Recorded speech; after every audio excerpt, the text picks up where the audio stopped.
Hey there, it's Ashley from WTI, and what I have here is the CyvenSmart phone charger. I got it for my Samsung S10 Plus, and this is the best charger that I have found for a few reasons. So they have the design here on the cord.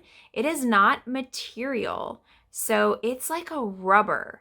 And how many times have your chargers frayed on you? Especially right here, they just fray. Right? It's exposed wire. So another awesome feature that I love about these chargers is it has this spring.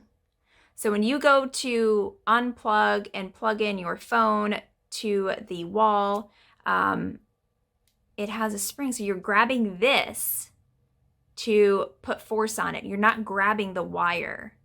And so this helps the wire not come off and get all frayed and yucky.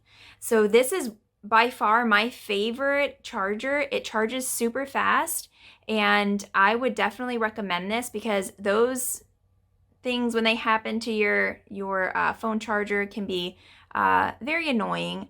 And this design is superb. I would highly recommend this. These come in 6-foot length, so it's a really good size, especially for a bedside area, which is where I use mine. So that's my point of view.